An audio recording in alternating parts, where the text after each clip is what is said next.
তবে এই সবজির অবস্থা দেও কিচ্ছু হইতে আছে না, গাছ তো মরার পথে দেখতে আছেন এই অবস্থা, গাছ মরার পথে। ফুল টুল এডি মনে করেন সকালে না খুলতে এডি ফিরে যা, ফুল লাগানোর মতো কোনো সুবিধা নাই। কারকলের অবস্থা দেন, ফুন্ড হয়ে গেছে এডি দেন, কিচ্ছু নেই। কত টাকা খরচ করে সবজি ক্ষেত করছে? এটা মনে করেন কানি পিছনে ধরেন না 50-60 হাজার টাকা খরচ হয় একটা কারোর ক্ষেত করতে। এটা পুরো শেষের পথে এখন। তাইলে আমরা পুঁজি ডোয়াইছে না, আমরা বিক্রিও করতে পারছি না, তাইলে এখন আমরা এটা কিভাবে আমরা চলবো কিভাবে? আমরা যে গ্রামবাসী আছে সবাই সবাই কৃষক, সবাই এটার উপরে নির্ভর করে, কিভাবে চলার কোনো রাস্তা পাইতে আছে না, জলই নাই, কেমনি কিতা করবো? কৃষির উপরে তো নির্ভর সবাই। Puisak talangka wati no bate hubar pasai thenen sak phiaba habar wati no bar ingye ni bai hukbar khailoni khorogo yak lejak abon bisingo ONGC ni jaikri samuni bai lak lak rang dera mungo tabo hukbar khainai rokni sunamora bukhaksini hukbar khainai amchayo sunamora bukhaksini motinagar gram panchayat ni pasnali amchayo kaisuk supnasori tuino tuine hukbar khlai tongo amchayo kabangku borokno nukhung hukbar ni samuhung bai grujak phiaba moinama amchayo tongnai ONGC ni derajak tuini bagai tabo hukbar ni samuhung mungo jugyangai hukbar mui thai kathoro derawai tongkha aro mungsa hapangni kaham toirane bagai tang nahar jakeni bai bereno wan masala jak khubar khanai ro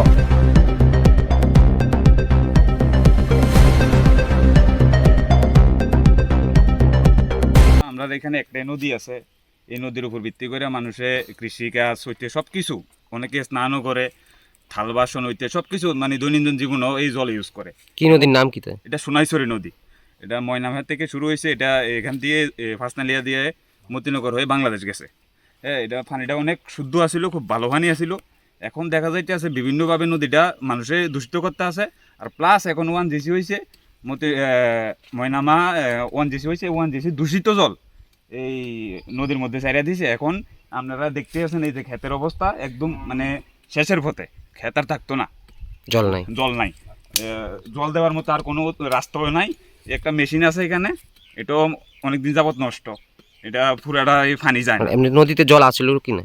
হ্যাঁ, নদীতে জল আসছিল, এটা দিয়েই মানুষের সব কাজ করতো, স্নানও করতো এই জল দিয়ে। আপনি দেখছেন নদীর অবস্থাটা। আর এই যে ক্ষেতগুলো দেখতে আছেন এগুলো সব মাইর, এটি ফসল আর উঠতো না, যারা বিষাক্ত পানি ছাড়িয়ে দিচ্ছে। বিষাক্ত পানির নমুনা একদম মাছ পর্যন্ত পানির মধ্যে টিকে না। তাইলে বুঝতে পারেন কতটুকু দূষিত হয়েছে জলটা। আপনারা জানাইছেন প্রধান? আমরা জানাইছি, আমরা প্রধানকে জানাইছি, তো উপপ্রধানকেও জানাইছি, তারা কইছে দেখ আমরা ব্যবস্থা করতে আছি, কিছু একটা করব।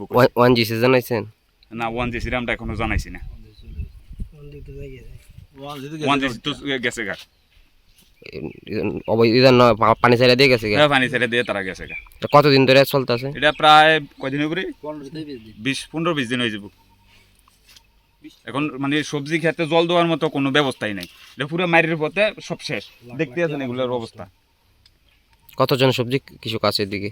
এখানে 100-তে 100 কৃষি কাজ করে, সবাই কৃষি কাজের উপরে নির্ভর। নদীর জল খারাপ হয়ে গেছে, আমরা কৃষি করে কেমনে জমি রাখুন, পানি নেই আপনাদের ব্যবস্থা? কোনো পানির ব্যবস্থা নাই, কিছু করুন যাইবে না। কি ব্যবস্থা আছে না এটা করতে হইবে। এমনি মোটরের ব্যবস্থা আছে কিনা? না, ব্যবস্থা নেই। সরকারের তরফ থেকে এমন কোনো ব্যবস্থা করছেন? নাই। কত বছর ধরে কৃষি কাজ করেন? আমি আজ মোটামুটি 20। এমন পরিস্থিতির শিকার হয়েছেন নি? আর হয়েছে না জীবনে।